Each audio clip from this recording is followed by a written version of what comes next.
Bonjour, ici Olivier Clémence du blog réussir-mon-e-commerce.fr.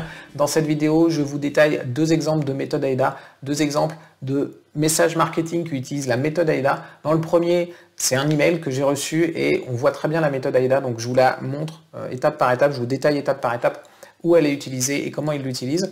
Et le second, c'est tout simplement une publication sur Facebook qui là aussi utilise très bien la méthode AIDA. Allez, c'est parti, on commence tout de suite avec le mail. Ça, c'est un email que Cédric Anissette a envoyé, donc je vous le fais depuis la page de son site parce que c'est plus lisible et plus gros, mais c'est un email qu'il a envoyé aussi. On va détailler un petit peu comment il utilise la méthode AIDA dans son mail. Donc, la première chose, c'est attirer l'attention. Okay, la fin des business Internet, mémo numéro 1 sur 4. Clairement, la fin des business Internet, c'est là pour faire peur. Okay, évidemment, Cédric Anissette s'adresse aux gens qui veulent gagner leur vie sur Internet. Quand il met ça, il fait peur à tout le monde.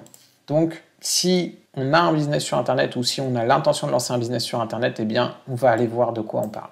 Okay, il remet une couche ici, vous possédez un business Internet ou vous souhaitez en créer un grand danger vous guette. Donc, on joue beaucoup sur la peur. Attention, méfiez-vous. Et on comprend que derrière ça, il faut lire le mémo de Cédric Anissette pour comprendre quelle va être la solution. Donc là, on a une accroche qui est volontairement très forte. Okay, au passage, on voit qu'il met temps de lecture 8 minutes. C'est intéressant parce qu'il a bien compris que les gens échangeaient leur temps contre le fait de lire son article, donc il le précise, et c'est un temps de lecture qui n'est pas énorme. Ici, il met un petit peu de désir. Donc le D, il en distille un petit peu, on va voir qu'il en distille un petit peu partout en fait dans son message. Mais en fait, tout simplement, il dit d'où il écrit, et évidemment, il écrit de l'île Maurice, un petit caillou perdu au milieu de l'océan Indien. Donc c'est quelque chose qui est là volontairement pour simplement montrer aux gens que quand on est sur Internet, on peut vivre sur un petit caillou perdu au milieu de l'océan Indien. Donc si on commence la lecture, ça on peut passer parce qu'il explique que c'est plusieurs mémos, donc il va le faire en 4 fois. Mais on peut passer cette partie-là, ça ne fait pas partie de la méthode AIDA. Là, on voit quelque chose d'important. Tout d'abord, merci de consacrer une partie de votre temps à cette lecture. Votre temps est ce que vous avez de plus précieux. Je vais faire en sorte de ne pas le gâcher.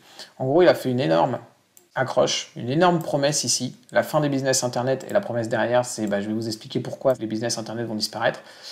Et il veut rassurer tout de suite en disant « Rassurez-vous, je ne suis pas en train de vous la faire à l'envers. Vous allez bel et bien avoir la réponse à ce que vous attendez ici. » Okay, là, il explique qui il est.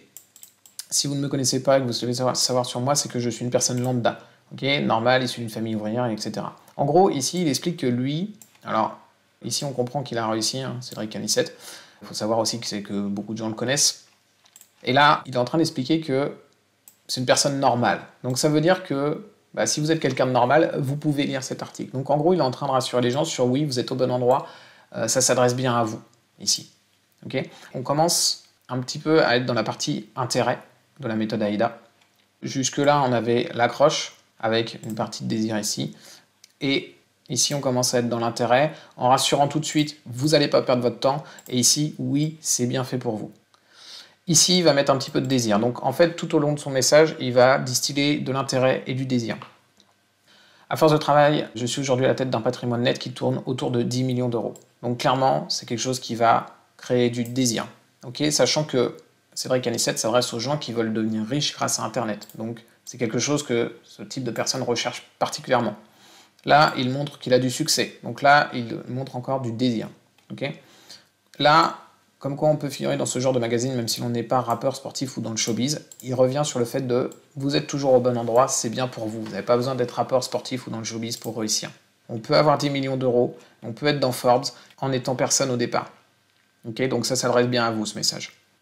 Et là, on va arriver dans la partie où il va expliquer pourquoi les business, c'est terminé. Les business sur Internet, c'est terminé. Donc en gros, là, il va justifier sa promesse. Il va expliquer sa promesse. Donc je vais vous passer tout ça. L'explication... Donc là, il revient sur le fait que oui, les business sont en train de s'écrouler. Et là, il explique pourquoi ça s'écroule. C'est dû à plusieurs phases, d'après lui, la découverte, la prolifération, la standardisation, la consolidation. Et il explique que toutes les nouvelles technologies passent par ça. Une fois que ça a été découvert, tout le monde s'y met et ça prolifère. Une fois que tout le monde s'y met, la période de standardisation. Et ensuite, il y a la consolidation. Et c'est à partir de là que ça commence à s'écrouler. Et on est arrivé à ce stade-là. Donc là, il vient de répondre à sa promesse. et tout en distillant du désir tout au long de ses messages.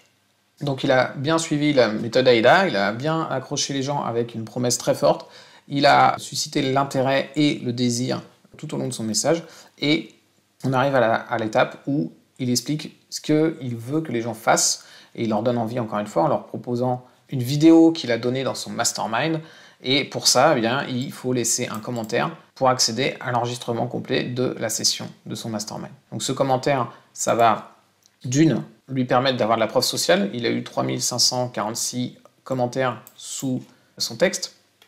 Et le fait de laisser un commentaire, ça va ancrer dans la tête des gens qu'il y a un problème avec les business internet en ce moment, qu'on leur a parlé, Cédric Anissette leur a dit, il y a un problème avec les business internet et il y a les 5 étapes. Et du coup, il faut que je reste connecté. Je crois qu'il le dit quelque part par là.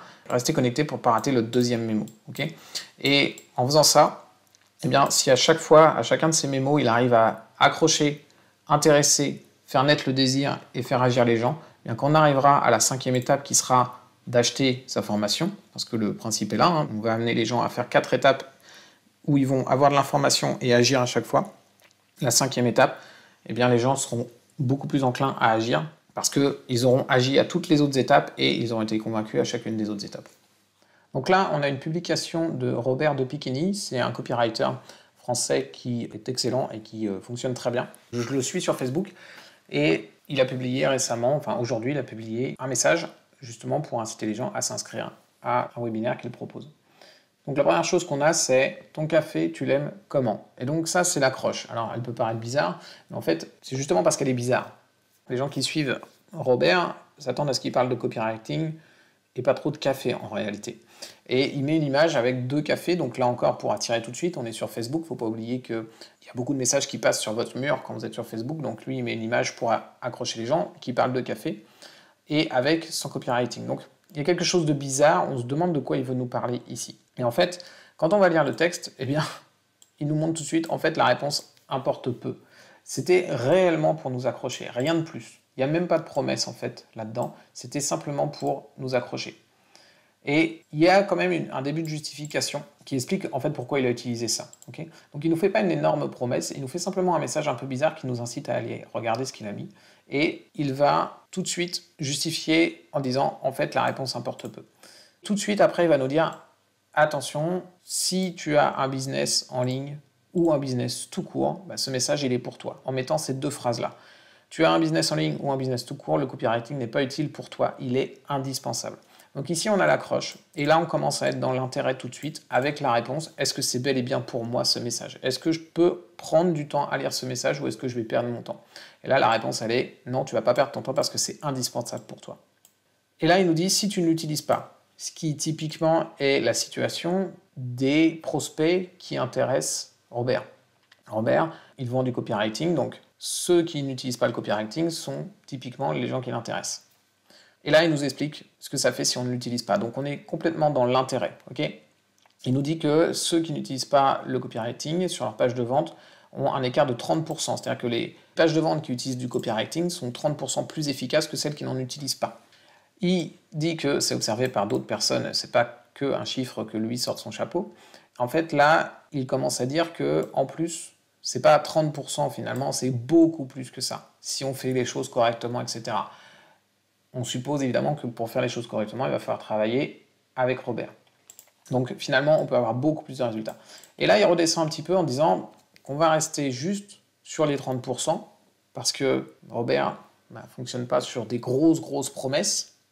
Il laisse les gens s'imaginer les choses, ce que ça donnerait si c'était plus, et il reste sur une promesse, on va dire, raisonnable. Sachant que plus 30% sur les ventes, c'est déjà quand même très intéressant pour la plupart des entrepreneurs, surtout les entrepreneurs que Robert va cibler. Là, on rentre dans la partie désir. Il nous demande d'imaginer ce que ça représenterait plus 30% sur nos ventes, sur notre produit, sur nos services. De faire le calcul. C'est un calcul qui est rapide à faire et qu'on peut faire très facilement, même s'il n'est pas tout à fait juste. On sait à peu près combien on fait de chiffre d'affaires. Si on multiplie par 30%, on sait combien ça va faire. Et on peut s'imaginer ce que ça va donner pour nous. Si on reprend par rapport à la méthode AIDA, on est vraiment ici dans l'accroche, une accroche originale qui ne fait pas de promesses particulières, mais qui incite à cliquer pour se demander de quoi on parle, parce que c'est assez inattendu de la part de Robert de parler de café. Ici, Il valide tout de suite le fait que oui, vous êtes au bon endroit. Si tu as un business en ligne, si tu es un business tout court, bah, tu es au bon endroit, c'est bon. Tu peux lire, tu ne vas pas perdre ton temps. Ici, il nous explique pourquoi c'est intéressant, pourquoi le copywriting est intéressant. Donc on est complètement dans l'intérêt. Il nous fait un petit peu rêver ici avec, finalement, les résultats, c'est pas 30%, mais beaucoup plus. Mais on va rester sur les 30%. Et là, il nous fait encore du désir en nous demandant d'imaginer ce que ça va donner si nos ventes, elles décollent de 30%. Sachant que, en tête, on va avoir aussi le fait que 30% c'est un minimum. On peut avoir bien plus finalement, avec ce qu'il a dit juste avant. Et on va passer à l'action. Avant l'action qui est ici, il nous remet une petite couche d'intérêt et de désir. Donc pourquoi le copywriting est-il suffisant pour convaincre à l'écrit, etc. Donc là, il nous dévoile un petit peu ce qu'on va aller voir dans le webinaire. Donc c'est du désir et de l'intérêt qui est mêlé ici. Ici, on va avoir une surprise. C'est pour jouer aussi sur le désir. Et enfin, l'action, il suffit de cliquer ici pour s'inscrire au webinaire qu'on va avoir derrière.